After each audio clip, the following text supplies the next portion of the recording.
Alright everyone, it's time for the Occult video number 280. Helping the dead to speak is the ultimate spiritual experience, or rather, one of the main ones that I've encountered myself.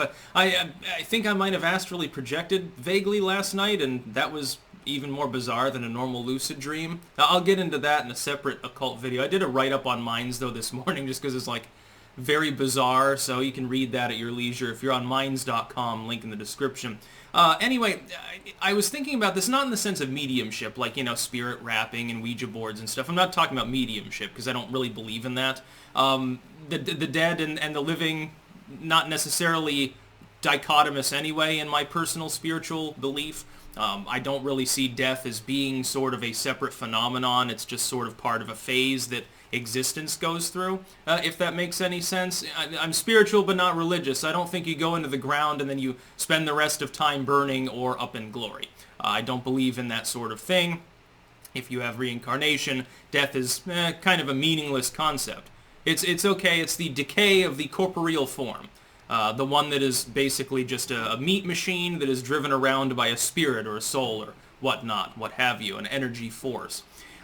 It can be a little bit weird, though, and I'm talking about my editing, because I edit works that are at least almost 100 years old. The newest works that I work with are from the 20s and 30s, and the latter only rarely, because there's a stricter copyright definition. Really, the cutoff for all copyright for works, domestic and foreign, if you're a US editor right now, is in the mid-20s. That's the ultimate cutoff, no renewal or anything. There are certain circumstances. In most cases, it's, I think, 74 or 75 years, but I choose to be on the safe side because Amazon's a stickler for copyright, so I just do the much older works. Anyway, so everyone that I'm editing works from, even if they were like 10 when they wrote a fucking book, they're dead. Not a single one of them is still alive. Most of them have been dead the better part of a half century. In some cases, I'm working with works from the 18th or 17th century. You get some Renaissance era work. Even the translator from the British Empire at the height of its glory in the late 1800s is dead too, and has been for almost a century. So you're essentially taking what has been said or thought by a person who is now deceased, and you're replicating it. And in some cases, it's an important function. My editing journey, as I've explained, there are two basic premises of it. The first had to do with the fact that the digital era is upon us. You have the availability of so many texts, and yet there are so many editors and publishers of texts that will take a primitive scan that might have been made in someone's fucking garage 20 years ago, slap a new cover on it, put it on Amazon, and call it a book. It contains all the typos, all of the errors, all of the printing imperfections, creases, and ink marks, and so forth of the original. You can also get that same exact scan, usually 90% of the time, off archive.org for free, so why the hell would you, especially if it's an ebook, why the hell would you pay for something you can literally get for free? I looked at it and said, well, it's not really going to make these books last into new generations, because, these things are going to end up getting, tossed in the trash, because they're shitty, essentially. The second is is attendant to that, which is the preservation. So number one is to correct things and make them proper and modern, make them look good and be functional. Number two is to extend the lifespan of works that in some cases are exceptionally obscure. There are some works that I've edited where I think I've sold less than 50 copies over the course of several years, but the copies are there.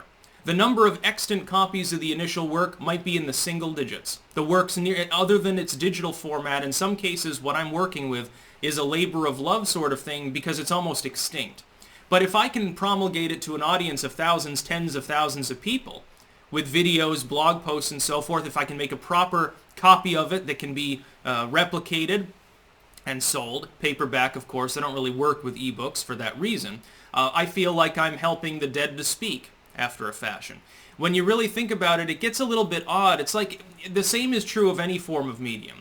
A lot of the movies that I like, they're on the older side, like Metropolis is one of my favorite movies. It's from the 20s. Everyone that was in the movie is dead. Most of them died last century. A very small handful of the kids that were there as extra actors might have lived into this century, but probably not many of them. I doubt any of them ever had home internet, essentially. Even if you look at movies that are from the 60s or the 70s, when I watch Jaws, keep this in mind, it's from the mid-70s. The littlest kids in that movie are now pushing 60. That's for like the little kids in the movie. The teens, the beach blonde bums there and stuff, they're all elderly. The older actors are all dead. Keeping that in mind, you're watching dead people, you're watching ghosts. You're watching the image of someone that's been solidified, crystallized in time, no longer representative of them if they're even alive anymore.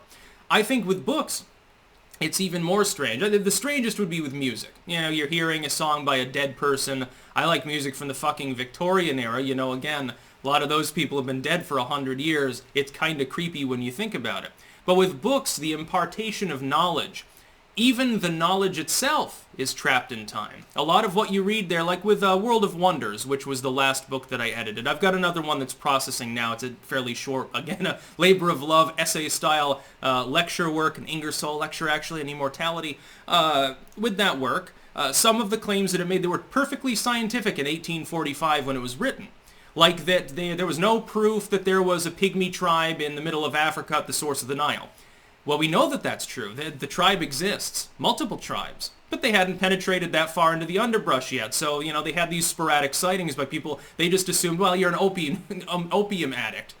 You were drunk at the time. These sailors were on shore leave, and they wandered into the jungle a few miles just to sort of get mangoes or something. And they thought they saw like 4-foot-tall African tribesmen. They must have been drunk. They got at the rum again. We need to lock it up next time more efficiently. The idea of burning ships into the ocean with burnished bronze or with mirrors and optics like Archimedes supposedly did. Now, every historian at the time agrees that it happened. Every single one of them. There's barely anyone from 100 years later that says it can't be done. They just assumed Archimedes was a genius, and of course the technology was lost, so they couldn't replicate it, which is, in my opinion, actually true. In the 1800s, they considered this discredited, but with modern, even Mythbusters did this. It is possible. It's not easy, it's certainly not efficient, and again, my prediction is that Archimedes did this as a one-off, just burned one ship probably, or maybe even just ignited its rigging, and people went nuts. He probably burned a couple dudes' faces off, blinded them with his mirror apparatus, and then the ships went away. He didn't burn the entire fleet, but he scared the shit out of them, and in their confusion, might have rammed into each other or something to get away from him. That's probably what happened. And they embellish the story a little bit, and they make it larger than life, so he burned the whole fleet into the ocean. But we now know it's possible to do that.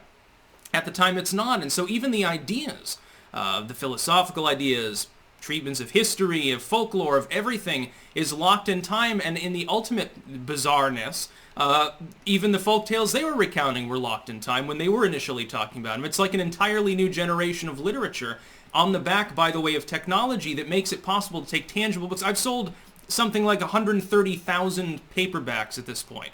I never expected to be able to do that, and I've edited a few hundred works in total, and then authored several dozen of my own, and, you know, you've got enough volumes to fill a small library at this point that have sold. Well, those works will survive now for considerably longer. Again, in some cases, there might be 5 or 6 copies of the work in the entire world, but some skilled individual, some college kid, some professor, some historian or whatever, scanned the work, put it on the internet, I took it, I edited it completely, made a new version, and now instead of there being 5 or 6 copies, there's 50 or 60 extra copies in the world. Well, it'll last relatively longer. It allows that work, that idea, the speech of that dead person to potentially be promulgated. I've thought about this in terms of my own work too. There are people who have bought my books. There are people who have listened to music that I've made. Maybe they've downloaded it. There are people who have downloaded my videos. It's on various sites. It's on various servers. If I were to keel over tomorrow, there'd be people listening to my dead voice. I think that's a spiritual sort of thing. Also, there's a part of me that believes that if enough people are thinking about you long enough after death, it empowers maybe a spiritual component of you and makes the process of reincarnation better or easier. I'm just saying maybe that's the case. And if it is, well, then, you know, I guess it's basically the equivalent of building a pyramid or something. You're preparing for your inevitable physical demise and for the life to come.